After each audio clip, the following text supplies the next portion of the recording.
All right, welcome back to another episode of Wholly Unapologetic. Ace and I are here. This is Marcus. Uh, and we have two special guests with us today. We have Avi and Laura. Can't wait to dive into their stories. We have a lot of really interesting connection points here. So I'm going to start with the stressful icebreaker of tell me about yourself, because I was just mentioning this before the call. We are people that are very familiar with transformation. And I think every episode we'd have probably a different answer for who are you? So if you don't mind, I'll start with you, Avi. Would you tell us a little bit about yourself, as much or as little as you would like? Okay. Yeah, my name is Avi. I use he, him pronouns. I started transitioning when I was just after the pandemic in when I was in the middle of college. Before that, I I went to an all-girls Catholic school. I didn't really interact with gender that much in like the way that most people do. I played soccer for a long time. That was a really big part of my identity. Now I'm really into media and sci-fi and crafting and baking and doing like way too many things at once because I really enjoy it. Um, and I live in Dublin right now. Yes, thank you so much for joining us from afar. That's very exciting. Love that. Love that summary, because we have our identities, but we also have all the other things that we're very passionate about. And I love hearing about that as well. How about you, Laura? Thank you so much for being here. Would you tell us a little bit about yourself? Yeah, so I'm here as Avi's mom. So that's my claim to fame, I guess. And we were just we were just fortunate to get together in the UK because Avi lives so far from me. I'm in California. But my I guess what I would share about me is that I, gosh, I've been through a lot of transformation journeys, and one of those is going from Mormonism, to a non-religious person who has for me, a very high spiritual identity, and I do work, and at the same time, I've lived very deeply in the like traditional world of business, and I have a company with Avi's dad, who's a former partner of mine, and we work in the healthcare space, but I also have a coaching practice where I work with people on the embodiment of love. So we've had a lot of opportunities in our family to figure out like how do you live from love in difficult situations, going through a divorce or a transition wasn't, I don't think, that challenging for our family, luckily, because we've been through other things.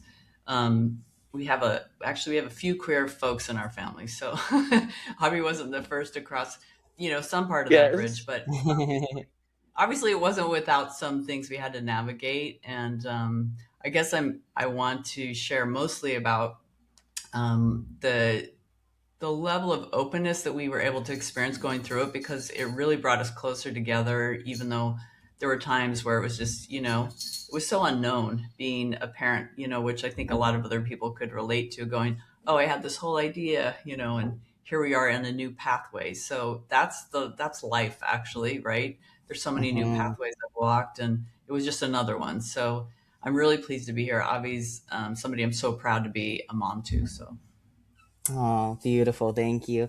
I will also tease for later. I really want to dive into your chapter of embracing your Eros, something that you have in common with Ace here. We got to have a couple other guests on not too long ago that had their chapters. I absolutely loved your chapter. And you talked about, recovering from trauma. If that's, I mean, that's kind of a big word, but working through that. And so you had done so much internal work leading up to, as I understand this timeline, a lot of exciting things happening for you, Avi, for the pandemic. So I wondered how that would benefit you as a yeah. mother in this position, to be in a place where you're more embodied, more honest with yourself. It seems like it'd be so much easier to meet Avi where he was at in his transition. So I'll jump back over to you, Avi. Just kind of tease that we'll talk about a lot of that stuff.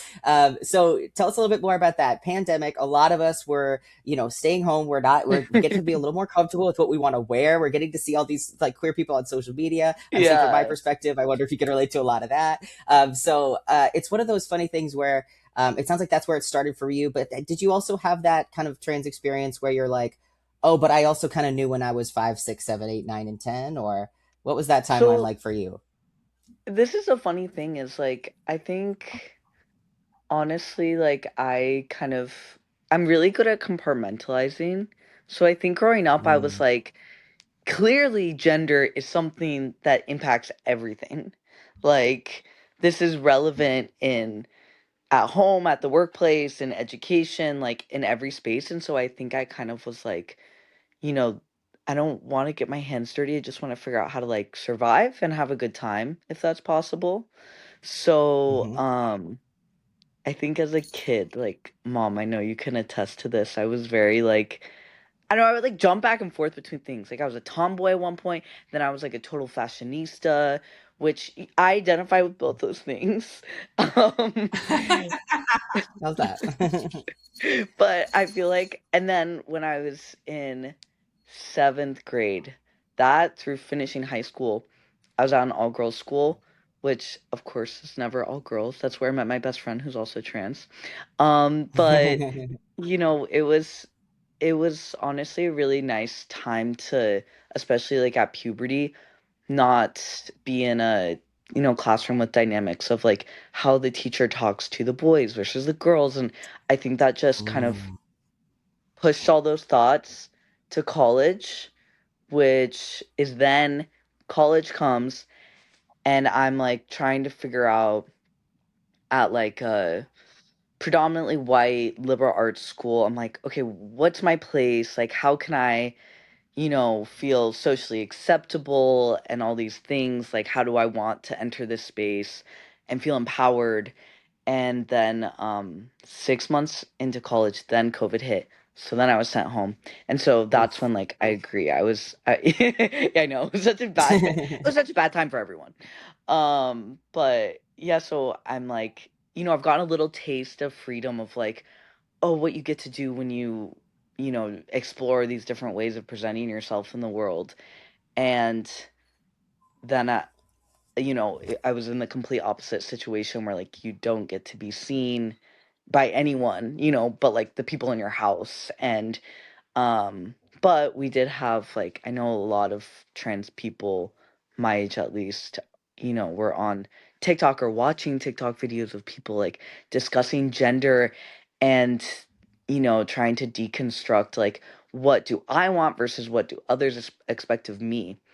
And I feel like that's when I was really like, oh, okay, I can think about this. Like other people are thinking about this. It kind of felt like I got permission to consider like what do I actually want? Because up until then, I don't think I really thought about it like that. I was kind of like, how do I make my life the best with the given resources? And so it was then that I was like, oh, okay, wait, I can like change, we can go a step back and be like, wait, are these the resources I want? Um and so yeah, that's kind of when I was like trying all pronouns. I was like, okay, let me just kind of separate myself from my assigned gender at birth and just see like how I feel. Um, and so that was, That was like our first exposure as a family. Like it's funny, your outside appearance didn't really change till COVID. And then yeah, you tried a few things and then started changing your external appearance. And then we went to they them, right? Is that the first thing you did, yeah, or did you ask us? Yeah. And I was like, okay, I can roll with this. Like, I get it. It wasn't too big, but it just didn't stop there. And I think I didn't anticipate that, which is yeah, silly, but yeah, that's just how. yeah. Yeah, it's true. I kind of like it teased it out. Ironically, as a trans person, like transitions are quite hard for me, so I make things really slow and drawn out. Like I didn't want to feel like I was jumping to a conclusion because other people needed me to have an answer. So that's even why, like, when asked the question of like, oh, like when you're 5, did you know? Like, I feel like I don't know. I don't think I had the like I don't think I gave myself permission to like look inside that much at that age. But I definitely Sure. feel like when I was like transitioning, because I feel like I was, you know, going through all of the thoughts for like probably 2 years of being like reevaluating, like constantly, and just trying to be like, who am I for who I want to be to myself, not who I think will be most acceptable to other people. Yeah, absolutely. For me, it was so interesting because of my own journey with my own sexuality, because I had really pretty heavy duty sexual trauma. So I'd gone through a lot of work in that regard, and I had had that experience where you literally don't know something about yourself, and then you open the next door and you're like, oh my God, this is real. Like feels more authentic than where I was. And it's a Yes. surprise even to you, right? So that was very helpful, I think, because I'd done my own work and I had gone on a journey and I had explored polyamory. I tried all these different things and kind of came back to like, okay, I know what I want, at least for right now, this is what I want and who I am. And, while I'm cisgendered, I could really understand the experience Avi was describing to me. So one of the things that was very helpful was that he was very open at the time about saying, I feel so drawn to explore this. I have so much desire about this experience of being male. And I was like, okay, you can't argue with that. That's like an innate thing that just like rises up out of you. And then, I was able to just go, okay, let's see where this goes. And so anyway, my own experience was really helpful with that. Yeah, absolutely. And that reminded me of a quote from your part of the book.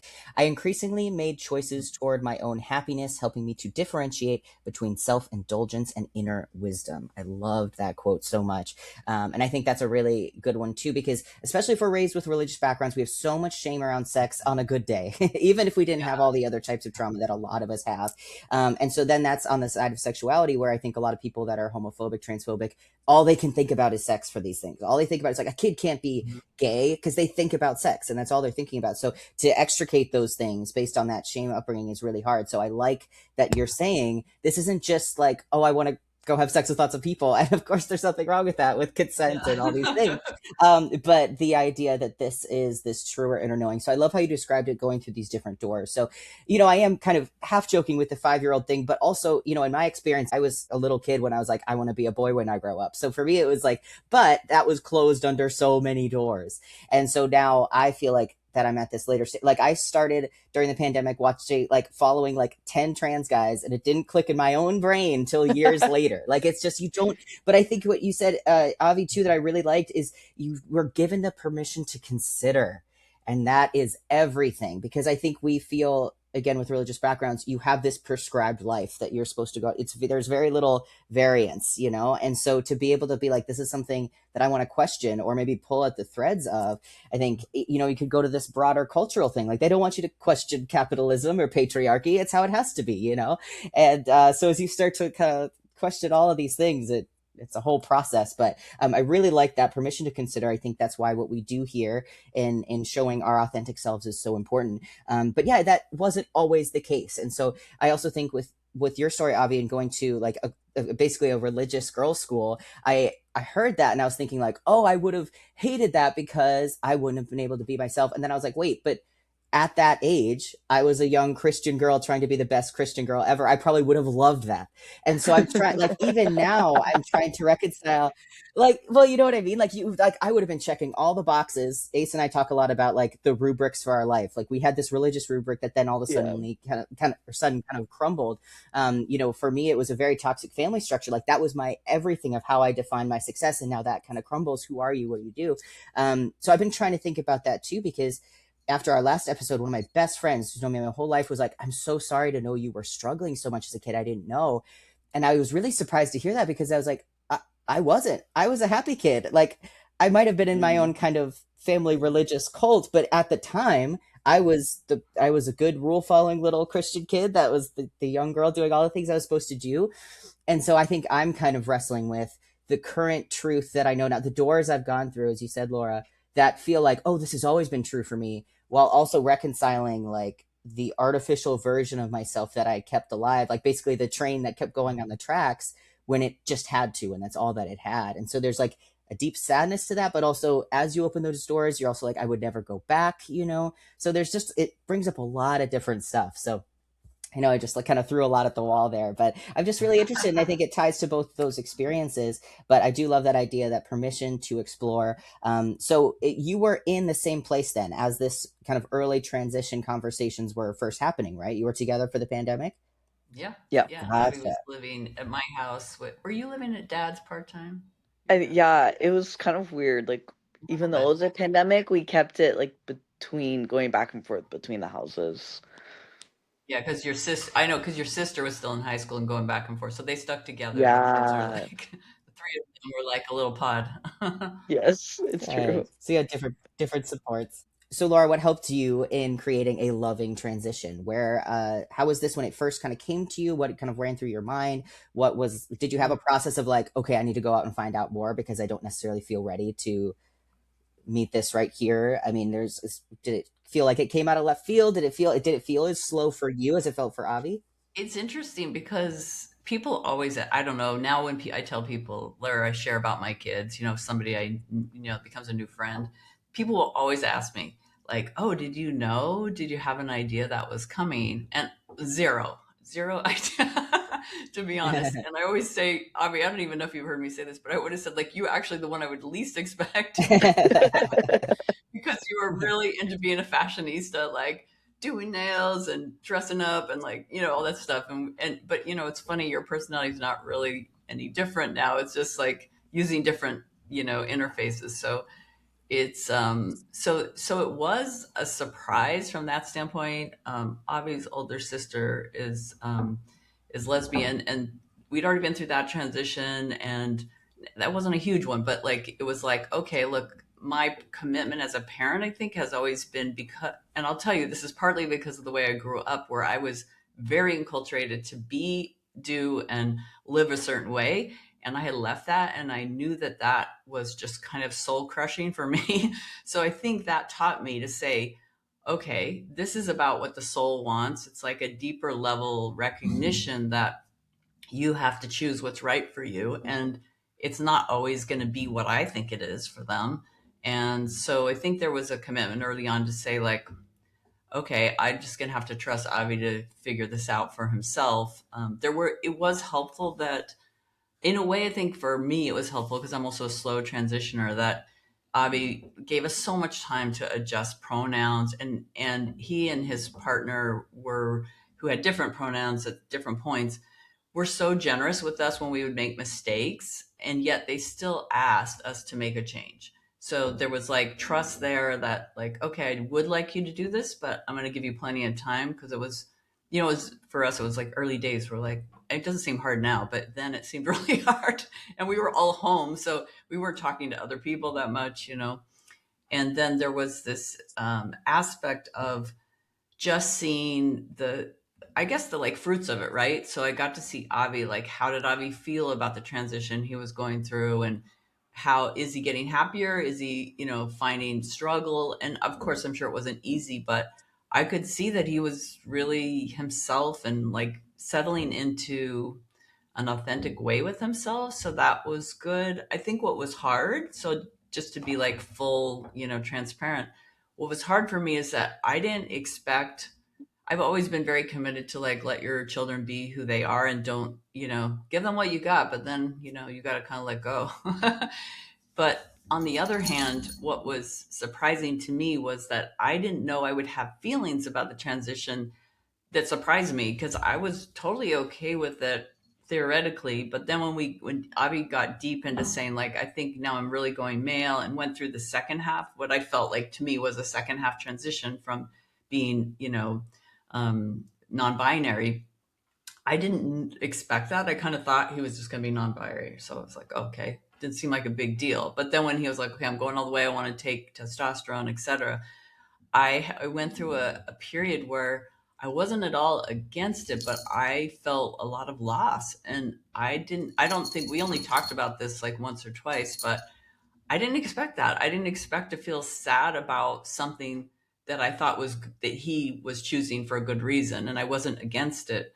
But there was just like that whole typical thing of like having some kind of unconscious expectation about the rest of life that you have to let go of. So even and it didn't, it wasn't like a super long process. It helped me. I went to I should have looked this up, but there's a national organization for for parents of trans children. And I went to one meeting, and it turned out I couldn't get the local one. So I talked to all these people in New York City, and it was really interesting hearing people's stories.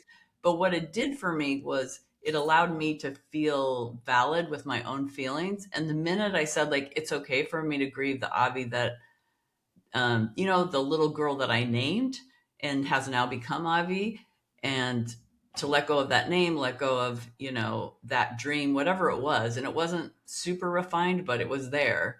Then I was able to move through it. And so, and I also was surprised. Some people on that call, they were having so much trouble with it. I was like, thank God we're not struggling as much as, and that was a little like, oh, okay. I'm just, I'm in a bit of, acceptance transition, but luckily nobody in the family was actively fighting it or, really resistant. We have actually I come from a very big family, my brothers and sisters. There's other trans people in the family and they're less open. There's less, I think there's acceptance within the larger family, but each family's been different how they worked with it. And so it's been very interesting watching people navigate it. And a lot of people just don't want to directly talk about it. But that's where, if you're willing to suspend your judgments around it and there has to be a way that's the way I want it to be. If you don't have an outcome that you're attached to, then you can just move to understanding. And I don't know, Avi, how that was for you. We had a number of conversations about your experience, and I know there was a time too where you had to pull back too as you were sorting things, and I think that was okay too. But what was your part of that? Of like of just like I navigating like your guess sharing with reaction. the family. Yeah. Well, it's hard too because like obviously like having divorced parents, like it changes the dynamic because I think for a lot of, I don't know, typical American families, like the mom does a lot of the emotional work generally, which is not true like, for everyone of course, but it's more like once divorce happens, then you have to have a relationship with both parents. Um And so, like, which I had a relationship before, but it just like further deepened, like, oh, these are two completely separate individuals with potentially, different opinions on things. So, like, me feeling understood by my mom would not magically transfer to my dad understanding me. And so, whereas, like, maybe for other people that's the case, I'm not sure. But I just felt very conscious of the fact that I kind of like had I had 2 chances at everything, like, it wasn't I was never sitting down with my mom and dad, I was sitting down with my mom and then my dad, or my dad and then my mom to, like, share something. So I was kind of I don't know, I think I was able to really, like, have an individualized approach with everyone in the family, and so, like, with my mom, I could talk about just like really different things than my younger sister versus my older sister. Like my older sister went to a gender minority college and is a lesbian. So like I didn't have to say much. Like the conversation was pretty much like, "Oh, okay, cool. Yeah."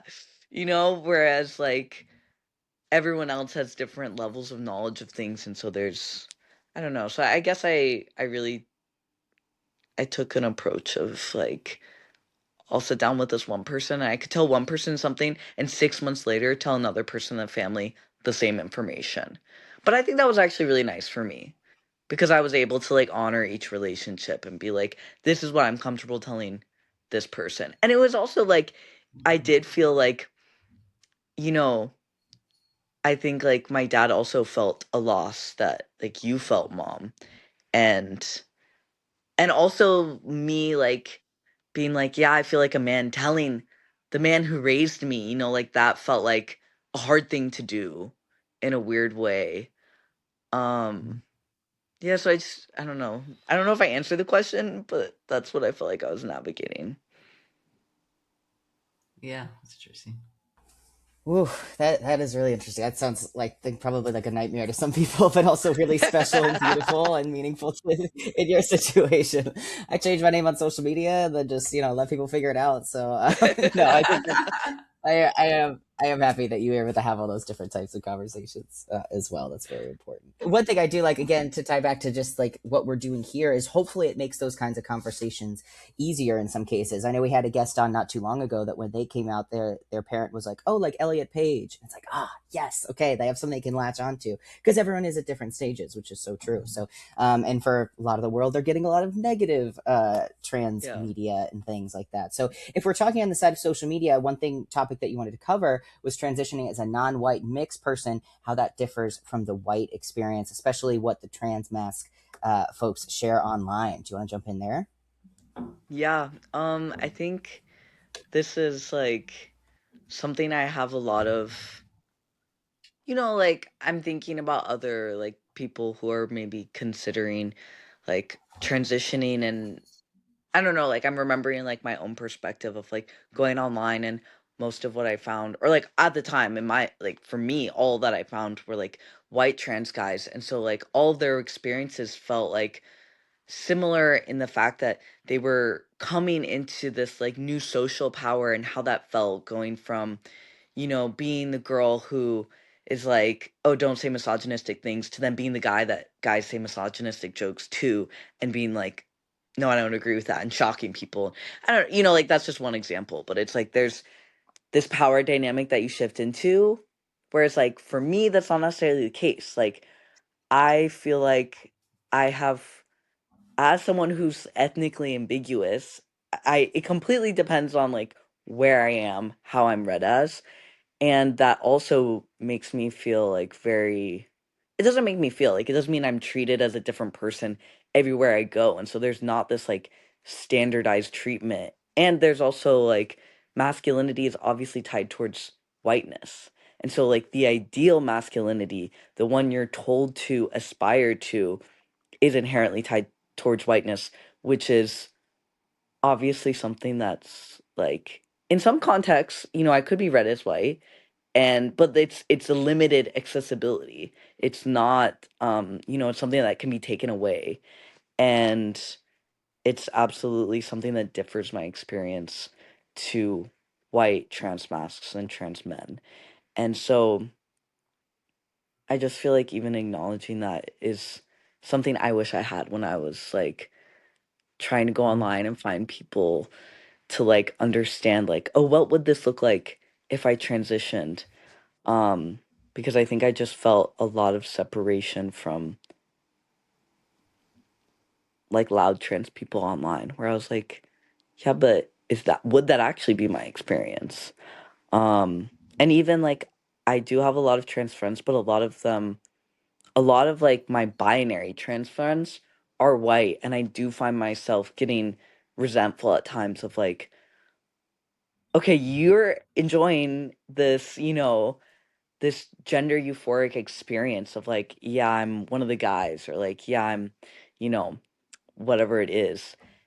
And to me, it feels like, okay, but I'll always be kind of like, I first have to be sorted, I'm not automatically something that can be read. And so I guess I feel like my ethnic like ambiguity very much like is tied towards my gender, as like everyone's like race and gender always are interplaying. I don't know, as three white people, like how that lands with you guys. Yeah. Doesn't land at all. No, I think that was wonderful. It was really well described. I'm glad you talked about masculinity and whiteness tied together, because we need the reminder that it's thought of that way. Do you think that's a more uniquely white thing, where we feel the need to be able to bucket everyone so that we know how to react? Is that something that, do you feel like that might be true? Mm, that's a really good It's like question. almost for our own comfort, like, Yeah, because it's kind of a way of also getting a social script of like, yeah, how who am I supposed to treat you hierarchies. as? Yeah, exactly. Like, I know, it's like you don't want to say that, but it feels, yeah. I mean, and then like, a couple of years ago, I feel like we were starting to have these conversations like, well, maybe you shouldn't go up to someone and say, well, where are you from? But that's white people trying to be like, well, I'm trying to learn that there are more buckets than just this and that. And it's like, yeah, every step of the way, it feels like we're trying to be like white. I've been seeing this a lot online lately. I'm glad I have, but it's like white comfort is more important than the actual racism that other groups are experiencing. So it's like, you got to go easy out. You got to kind of, sugar with, with the stick, whatever. And I just yeah, like, we definitely don't need that. So, but it is this very bizarre thing. I feel like I had just about every privilege growing up, except for being female. And then I had like a very short dip kind of into the queer community before I was fully transitioning. I didn't Mhm. identify as lesbian before. So I feel like sometimes trans guys will have that kind of lesbian phase where Yeah. they're definitely in a different minority status.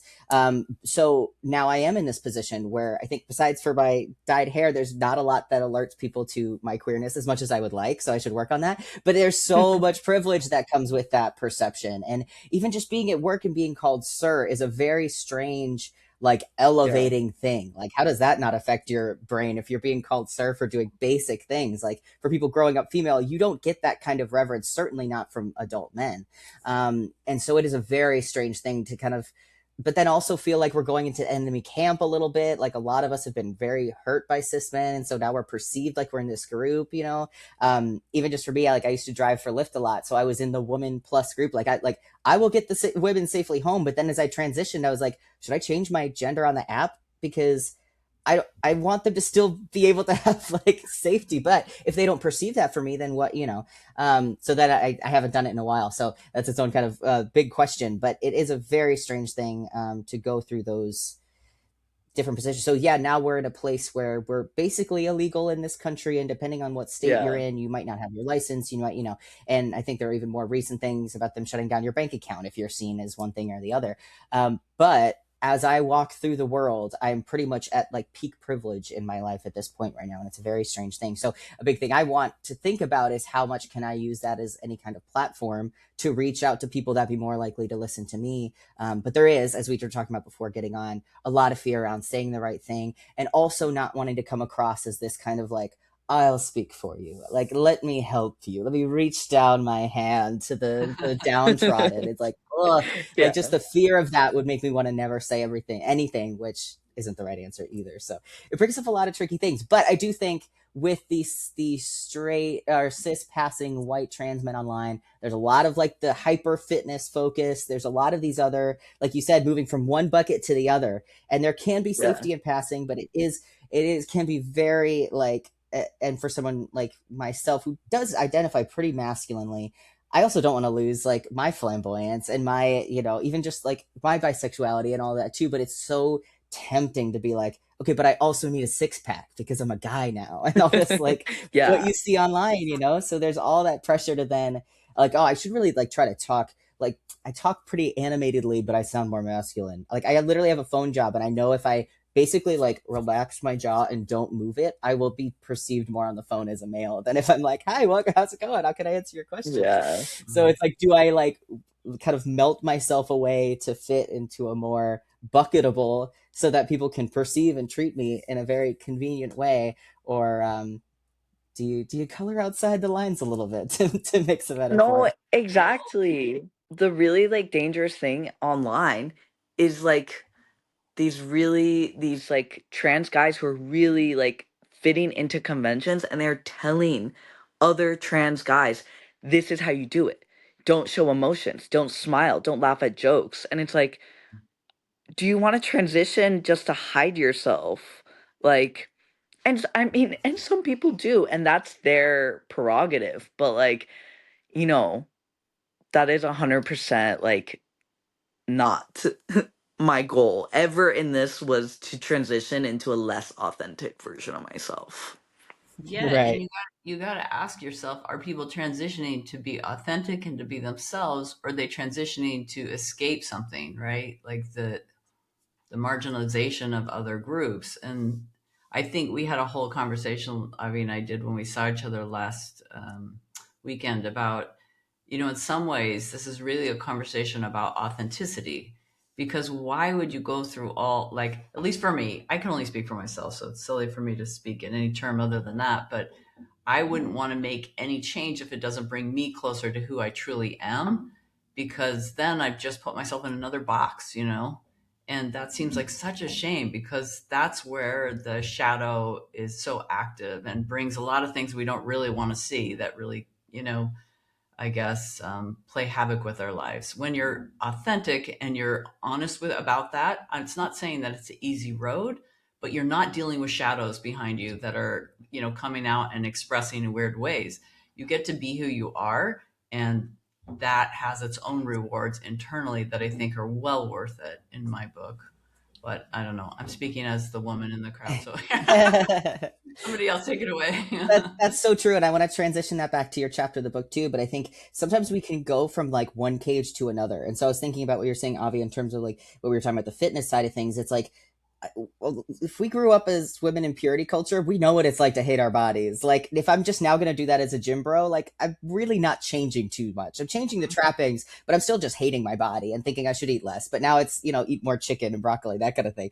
But I think also, like, for me and how I went into like self care was basically just like, oh, am I like, I grew up with sin and like I'm a poor miserable sinner, so now being in a position where it's like, oh, I should be reading more and I really should like put away my phone an hour before bed and I really should be drinking more water. Like, those are great things, but I was still going at it like someone who's just used to feeling like mea culpa, like I'm a sinner and I'm not doing good enough. And so I have to be really careful about that, because I feel like sometimes it's like we're reusing the same engine just on different things. And so, but I also wonder if part of that comes down to the fact that uncertainty is uncomfortable. And when we step away from the known, like I always love the quote where it's like, you got to swim enough far away from the shore to lose sight of the land to see the new spot you're going to. That's really uncomfortable and exhausting in those waters sometimes. And so do we then just say like, okay, well, now I've got a queer community, I swam away from that, so now, the joke is like they make being queer their whole personality. It's like, well, you found a new safety and a new kind of normal and a new norms and things you can follow along to, and then eventually we have to kind of venture out into the desert again to find a newer, truer version of ourselves. So Laura, you talk about this in your chapter and I loved it so much, talking about how scary it can be to kind of go into that darkness. And you talk about this memory of childhood that started almost as like a good memory of like loving your grandparents, and then it very quickly turns into something where you're like, oh, I don't want to go there anymore. And you have spent a couple days kind of avoiding this journey, and then you found some people that could help you through it. It's really scary to do that kind of work where you're kind of finding, and you'll describe this way better than I will, but basically it sounds almost like these kind of stored memories that have been locked away so long that your inner truth, your inner knowing, your inner self is like, is it okay if we actually open this box and deal with this? And you talk about kind of having certain trauma like shoot through, like pain through your body. You've been doing a lot of this very uncomfortable work, and it was such an incredible chapter. So again, we'll link everyone to the book in the description, but can you talk a little bit about that? I'd imagine sometimes it gets easier, but it's still really hard work all these kind of years into the process. Talk about going into the uncomfortable and into the shadow to get through to the other Yeah, side. that never ends, does it? I think we get better at it. I think that's the thing is, I think I see a lot of people because I have clients that I work with, and, sometimes people just, they would rather live in the pain of what the uncomfortableness is than go through it, but it's always better on the other side. That's the crazy part. If you just have the guts to like walk across that bridge, really uncomfortable on the bridge because you're going to have to let go of maybe the idea of what you thought you were. You're going to have to face things that maybe you didn't want to face. But generally, your soul, this is my perspective, but the soul has a way of knowing you're capable of crossing this bridge. So that's why it's coming up. So when this stuff starts to surface, I'm a true believer that there's some way for you to navigate it. It's not like you're just getting thrown into a pool of crocodiles. So, there's a bridge there, but you have to believe it's there, and you have to be willing to look at the stuff that you don't want to look at about yourself, and trust that like somehow things are going to rearrange on the other side and integrate. And I think I had, because of what you were saying, Marcus, about old habits. Even though I'd left the religion I grew up in, all this, I had a sort of aggressive way of dealing with things because it was like you go at it, you like, I don't know, I can't explain it, but as I went through my trauma work, I tried to I just want to get through to the other side. I don't know. That's just my personality. So I did all kinds of things. I did like artwork that was profoundly helpful because you can just draw all the things that are inside that need expression, no matter how angry, no matter how, like, I didn't feel very comfortable being angry, but in my artwork, there's some pretty nasty, pictures that came out of what happened in that expression that needed voice. And I did a whole host of things, of different kinds of modern therapy. I did a bunch of shamanic. I did like somatic work. I mean, I tried it all, and I did, stuff that is very hands-on to help my body recover.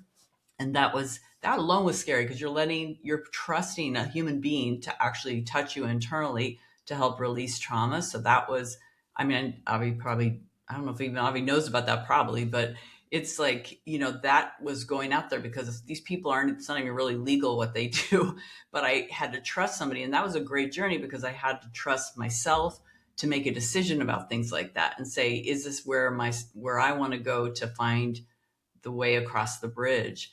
And as I did those things, I've tried plants medicine as well. I did a cannabis therapy that was around helping you work through the disassociation, because that's been kind of a lifelong challenge for me, to be connected in the body, because I escaped the trauma by disassociating.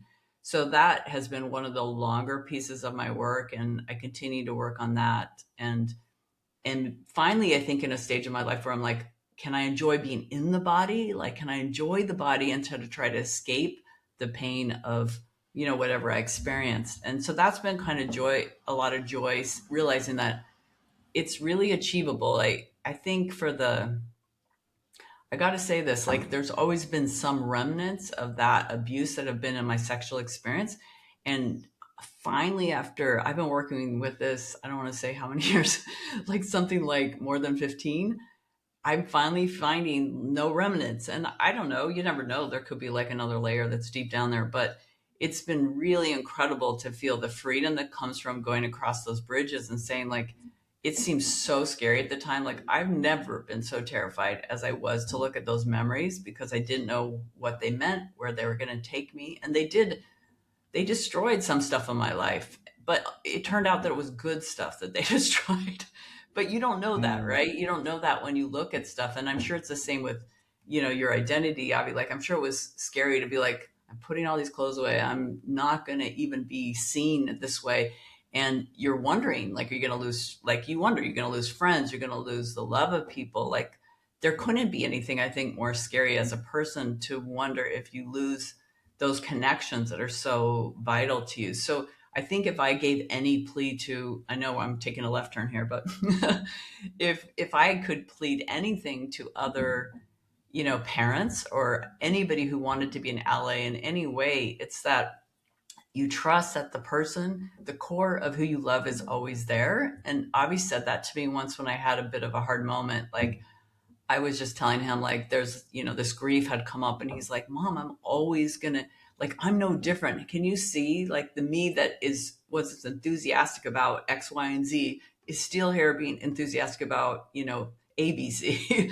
And he was right. Like, and in some ways our relationship really hasn't changed at all, except for pronouns. And, when I see him, I see it looks different. And that took some adjusting, of course, but it's been, the liberation is the thing that people don't realize, that if you walk through those shadows, you walk through those things that are so scary, you might find out something completely different, but that's very powerful. The transformation of that walk is not just liberating, but like empowering, I guess. And you become somebody who has much more access to your ability to live a life that's fulfilling. And I think that is the thing I didn't know. I didn't know how much more fulfilling my life would be, because I took on those things that were, had locked me down. I was really locked into my own little cage of, I need to be, good. I need to contain the shame of having that experience. I need to, like, I can't even name all the things that were like stacked on that.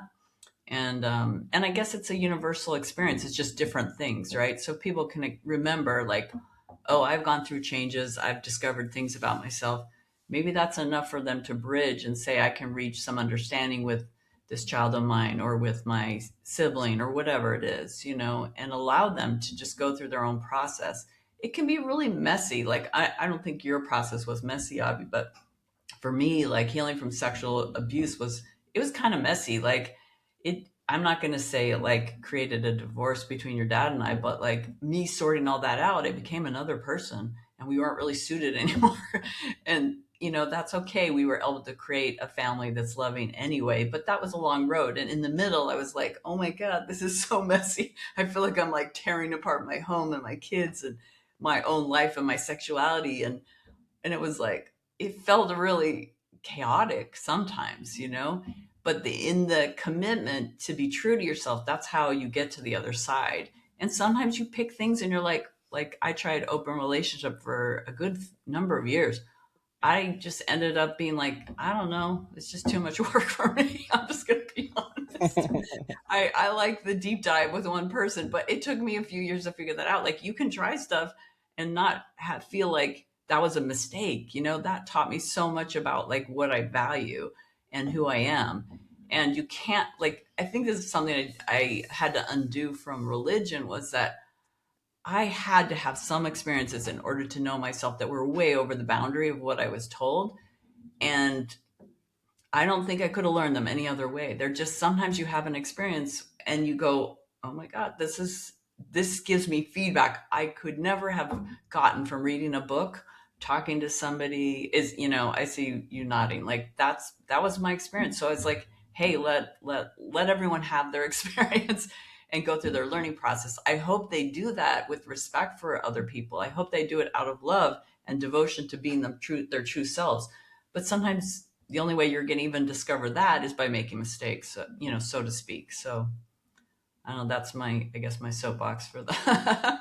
Oh, so well described. I want to give you a chance to respond to that as well, Avi. I just want to read one of your quotes again, Laura, from your chapter. You said, "Shame became information, showing me layers of constriction that had hindered my expansion." So even just that, this thing of like shame that we want so badly to avoid. Like, I think I started my whole journey here of just being like, I think everything bad in my life comes back to shame. How do I untie this knot? But even then, I'm seeing it as this enemy that needs to be destroyed. And in a way it does, but you word it in that way of like, okay, that's the next place that I need to look and can do some work on, which I just Yeah, love and that it's description. crazy that the thing that will untangle, because it does feel like, I don't know, I feel the exact same thing, Mark, because it was like a giant knot of stuff, and you're like, it's never coming undone. Like, it just felt impenetrable. But the thing that unfolds it the most rapidly is compassion and self-love. And it sounds very trite, but it's actually just a way to be with the parts of you that are so upset and so hurt. It's it's almost not describable, but it's just an essence of being with yourself that can untie that. So, I throw that out there because I think we often go to processes and steps. You can throw those in, but they're just dressing. It's all about the love underneath. Which can be a very hard thing growing up religious, because you're Yeah, basically when you taught to disassociate and not we've love been like yourself. That's blocked from arrogance. And it's like, whew, it's a lot to I know, who unpack. is that? A lot of things to work through. So I do want to jump back over to you, Avi. I also want to get to things that you're excited about in the future as we start to kind of wrap up here. So wherever you want to jump in. Okay. Um, yeah, I think the one thing I really wanted to say is just about like, Mom, I know you brought up like how to be an ally, and I think for me, I think like that word is thrown around a lot and people don't really know what it means a lot of the time, or like they don't know what that actually looks like, even if they understand like the values of an ally. And so I think when it comes to especially like navigating all these uncomfortable feelings you're talking about, that you navigated like processing trauma, and like a lot of trans people navigate trying to find themselves, is and asking these uncomfortable questions and going to these uncomfortable places is like after the fact.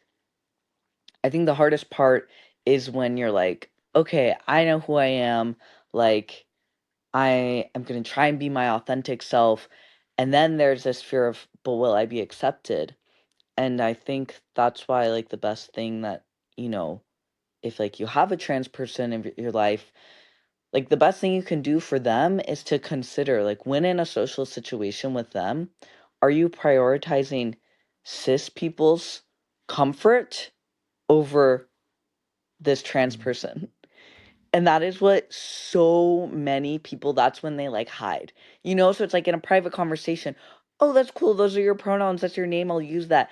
They're in a group setting. Someone misgenders you. Nothing. And it's all on the trans person to say, like, to play the awkward game of either saying nothing, feeling shitty, feeling rejected, or saying something and looking like, the guy who's like too woke and getting too upset about these, little things, where it's like obviously we all just want to be respected, and but it's also really hard to be put in that position where it's like you've already gone to these uncomfortable places, done all of this work, and put yourself in a very vulnerable position.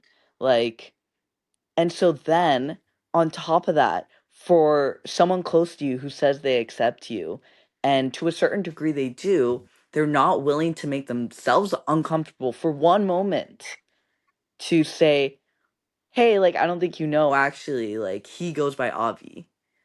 You know, and it's like that. Sure, I know that is an uncomfortable thing for a cis person to say. Like, I totally get that. It is way more uncomfortable for a trans person to know, my friend knows that this person, you know, is intentionally or unintentionally doing this, and I know my friend isn't willing to stick up for me and to be uncomfortable for 10 seconds when I've experienced tenfold discomfort for way longer, and the rest of the interaction will feel uncomfortable and not supported. And I don't think that's something like, I don't know, I think for someone who says they're an ally, like, consider, is that something you're willing to do? And if it's not, like, practice. Like, it's okay. You're not supposed to know how to do everything like immediately. Like, that's super fair. Like, I don't either. Like, no one's perfect, but understand that, like, this is a very important and material way that you can show up for to just like make trans people feel accepted, because that's the scariest part, is to feel like, oh, we won't be socially accepted. And so to know one person will like stand up for me in this thing that I asked them to do, to respect about me, like, that does mean the world. And that is in a world where like we're so demonized. Like, I think that's really important right now. Yeah, absolutely. Oh, I appreciate it, Avi. I think the examples are helpful because I think like something you asked me that even though I thought I was being a good ally in our family, I hadn't thought through is you asked me to take down some of the pictures when you were older, when you were a teenager in the house. And I hadn't done that.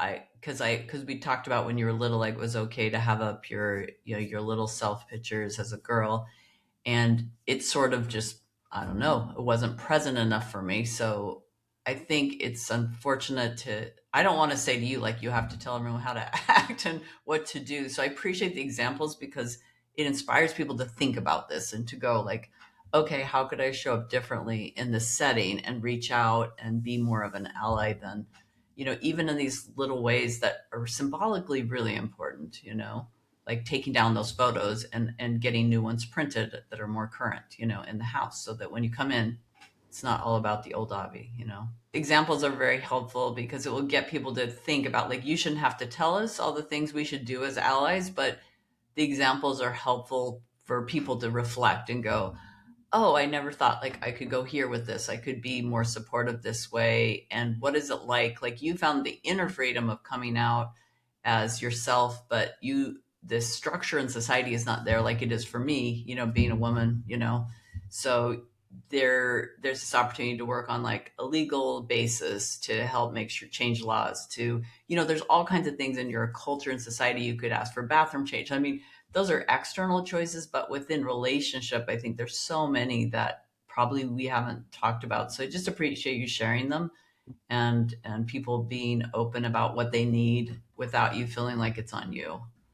Yes, and that's where I wanted to echo. That's why I clicked away for 1 second because I want to make sure I had the name right. But our other guest that we had, Erin Burke, was this wonderful photographer. She's also the parent to trans kids, and so her thing was like self-educate. Like the way you could be a good ally. Like my kids should not have to teach my parents about all this stuff. Like if they can look into some of it themselves and learn a bit themselves, so that trans people don't. We talk about this a lot on the podcast too. Is like, should we all have to be activists? Should we all have to be educators? And theoretically, no, but so ideally some other folks will go through some of that discomfort. But yeah, that was just another one from her, is just like, don't make my kids have to teach you everything about pronouns and everything about gender nonconforming people. I think is another good one. But yeah, lots of different ways to be an ally. And as a parent, like we can help other parents because I think there are a lot of families that don't talk openly about their kids transitioning, and how you're going to find those people if you're not a little bit open. We need to have the courage to say like, hey, I have this experience, I'm happy to share it. So you know I mean, I guess that's one of the reasons I wanted to get on the podcast. I probably blundered some ways through it and that kind of thing, but I hope at the essence there's the connection of like loving each other, whatever our expressions are, is at the heart of what really makes relationships work, what makes families have the long-term good relationships, and makes people feel safe to be themselves. Yes, love is a verb. So we'll link lots of resources down below. I'll follow up with you, Laura, because I'd love to get that website. I think we've probably heard about that one before too, but in terms of the organization for parents Parents, of yeah. trans kids, that would be a great one to have. And then Avi, we're going to link a GoFundMe for you for something very exciting. Do you want to talk about that real quick? Yes, yes. I totally missed your cue to share. I'm sorry. Oh, it's fine. Uh, Don't worry.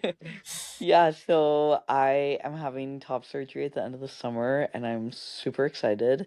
Um, and I'm also fundraising for that because over the course of transitioning from when I first got a quote to now an estimate, it's doubled in price. So it would be really nice to have some community support with that. So if anyone's willing to donate their next coffee, I am really thankful. Absolutely. We'll link it and put it up on all of our social places. So, anything else before we start to wrap up? Ace, did you want to jump in? Anyone feel like they missed something they wanted to throw out? Laura, I just wanted to say that I relate so much to what you said about getting comfortable with the uncomfortable. There's this story of the bison, right? Running into the storm. We're all a part of storms. We all have storms in our lives. We can run away from it. We can shelter. We can hide. We're just going to prolong our misery. Sometimes you just have to run into it and face it head on. What I love about your story together is that you've embraced the storm together and you're like, hey, we're in this together and we're going to run right into it and we're going to deal with whatever comes at us. So I just want to say thank you so much for sharing a part of your journey with us and the fact that you have support, Avi. Like, I love that for you.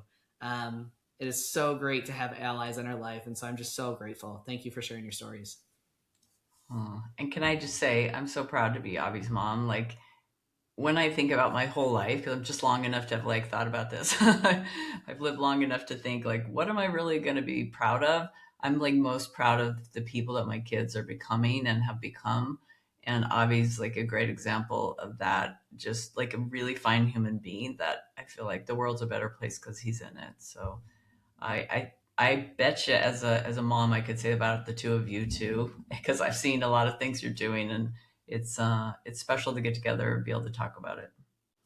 Well, we're very lucky to have someone who can make all those insightful, pieces of 5-year long journeys into one sentence. So really, you are integral to the process. Thank you. It's a co-creation, huh? Yeah.